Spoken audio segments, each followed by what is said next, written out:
Welcome back to Double D Vintage Baseball Cards. My name is Dylan. I'm going to call this episode When the Wife's Away, the Boys Will Play. Man, I just got some really cool cards to share. Pickups. Yeah, I'm just excited to share these things. I've had these for quite some time. I just, time is time, and I don't have a lot of it, doing all kinds of things, but I got a monster pickup that checks the box of top 55 cards before I die list. I knocked a huge one off, and that's represented in a card behind here. So let's just dive right in. First, for Charlotte, happy birthday, 14 years old, my niece Charlotte. Man, I'm so proud of you. You're like such an amazing human being. I love you, and I cannot wait to hang out with you on Christmas. And everybody else is going to be so fun. We're going to have cards everywhere. It's going to be a blast. So here's your Mbappe card, another one you get to choose from. This is 2020 to 21. Topps Finest, purple refractor, number 2250. That's a sick card. Changes colors the more you look at it. Serial number on the back. So Charlotte, keep doing you. You're the best. Can't wait. We'll do some Lego races on the river. I definitely want to do ice cold Lego races on the river. So get your ideas ready to start building. All right. And with that, I want to share a photo for my sister and for Charlotte and any of my other family. That is my mom and my dad and my sister and me in a hammock that we had for decades. And that's our Volvo right there. Just awesome. This was 1984, so it's 4 years old right there. I remember that hammock like it was yesterday. We played in that constantly. Me and Shasta had like the best time ever. So there you go, the photo of the day. Okay, here we go. Let's get into these baseball cards. All right, we're gonna start out with my man Shigeo Nagashima, one of the greatest Japanese baseball players in history. I got two cards here that I have three cards. Two cards I'm going to share that don't represent this insane collection that I finished. And first one I'm going to share is his rookie card, 1958 JCM 38A, a Manco card. And I bought this from Robert Prestige Collectibles on Whatnot. Just look at this image. Look at this card. The color on this card. Out of this world epic baseball card. I love how the Japanese writing goes up the bat like this. Like it looks like it's part of the bat. And the colors in this. Tokyo right here. The green sleeve. The batting cage behind him. Something really special about this card. And when I picked this up, I don't remember if I pre-bid on this, but I had to have this card. I just thought it was such an incredible image. There was no way this wasn't going home with me. I don't remember exactly what this cost, probably in the 30-something dollar range. Oh, but it's freaking sick. Hold on, I'm going to try and adjust the light. I'm going to turn this one off back here and see. Takes a little of the glare away. Let me check that card out again. Oh yeah, that took some of the glare away. Look at that beauty. Oh, so there we go. I can finally put this away in my collection. Oh man, I have been looking at this card for months on end on my desk. So next one, this is like a shout out to Dean, West 38th Street, something or other. He shared a Sadahara O from this set, and I just thought it was beautiful. It's the 1959 JCM 43D Manco card of Shigeo Nagashima. Rarity rating, I forgot to say on that last one. I put it on the flip. R2. I don't have the rarity rating slip in front of me right now, but let's just say R2 is probably somewhere in the 300 range that are known to exist. And this, I graded this a good 2, so perfect. It wasn't meant, it graded what it graded, but Dean, inspiration to buy this card when I saw it. I just think the black and white just stand out so brilliant. The image is spectacular. I mean, I can't tell you how, like, most black and white cards don't look that good. They're washed out, especially the play ball black and white cards. I really just think they're just kind of ugly. But when you get a black and white card that looks like this, and some of those printing plates that I've had have that vibrant blacks and whites, this is just an out of this world card. I love the guy right here sitting in the stands. What a sick card. Look at the back. This is the paper, rock, scissors back. They have paper, rock, scissors hands right here, and that is the hand, which is awesome. Centering 83. What a sick card. I could look at this card all day. So another one for my Shigeo Nagashima collection. Let's put this guy next to him. Mantle, you're going to get covered for right now. Actually, I'll move you over. Family photo, get knocked out. Moving Mantle over here. Moving this, because this is coming up next. Boom, boom, Mantle. Okay, the next card is my favorite card that out of the Shigeos that I picked up. Now, let me put some more stands out here, because this is pretty special. So, I have the entire run of these 1968 Jintan gums for Sadahara O, which I probably should have brought out, but I already got enough cards I'm sharing. And I've had that one, and then I also have this Shigeo, the King of Hearts. I mean, these are R5 ratings. Like, these are incredibly impossible to find. R5 rating, meaning only 5 in the world or less are known to exist. Man, they're just spectacular. And this one is the King of Diamonds. Look at that image. I love these cards. I love the size of them.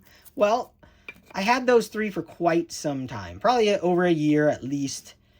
And I blew it because there was one at auction that he had that would have finished the run. And I didn't win it or didn't bid on it. This was a couple years ago or a year and a half ago or whatever. And I kicked myself ever since. Well, Robert had one more that he put on his whatnot. And the second I saw it, that is going home with me. And, let me share the information about the set. So this is in my binder. And let me read this. Well, I don't even need to read the whole thing. But Jintan Gum was a food company known for some of their cards in the 1960s, which I've shared, the ones that come in gum packs. This set was also issued in the Shonen Book magazine as an uncut sheet from 1968. But these are extremely rare. R5. So yeah, just spectacular set. So I did it. He had it up on his whatnot, and no one else bid against me, thank God. I kind of said in the chat, like, come on, guys, this is my card. Like, I need this card for my set. And I got it. I got the King of, what do you call that? Clubs? No. Clubs? Yes, clubs. Yes, King of Clubs right there. Man, look at that. King of Clubs. I got the whole run. All the kings. Man, I love this. I love learning about these Japanese vintage baseball cards. The rarity on these things, I've said it before, but every dollar that I don't spend on Japanese baseball cards, I feel is a worse investment than it would be if I just bought Japanese vintage baseball cards of the greats like Shigeo and Isao Hiromoto and Sadahara O and Kanata. Like, I truly feel that way. every time I don't spend money, don't buy them, I buy something else, I'm making a worse financial decision for my collection in the future. But obviously, I say that, and yet I love so many cards. I'm going to continue to buy other cards, and actually I'm going to break, not necessarily a break on buying Japanese cards, but I'm very particular now, and I have these, my binder's huge. It's already exploding out of the seams. So I'm just making sure I'm looking at every one of Robert's whatnots before he starts them, and looking at every card. And it really has to strike me and fit the piece in my collection, the gum collections that I'm creating, certain ones. And this card just hit it out of the park. I mean, look at that image. Oh, shoot. Look at that thing. Oh, I did it. I did it. I was so happy. I can't believe it. So thank you, everyone, if you're watching that was in that on that Whatnot Live. I think Picker Jim was in there, and you guys let me have that card. I don't even remember what I paid. It was quite some time ago. So yeah, there we go. I have the entire set, and I have, of Shigio's, and I have O's 4 cards as well. Yeah, it took me 2 years. There it is. I'm really, really stoked. Look at those images, yeah? Look at those cards. Oh, okay. The grand finale, guys. Bringing out the big boys. Bringing out Mickey Mantle to the forefront. Turn him around. I got a little talking to do about this one right here. So this Mickey Mantle 1952 Bowman, the greatest trade of my entire life, was done at the National 2023. I brought a whole bunch of cards and traded for that card. I had a stack of about 14 cards, mainly, like 4 leaders cards. I did have one Pee Wee 1953 Bowman in a PSA. It was either a 5.5 or a 6. I don't remember. That was part of the trade, so that was the big one in there.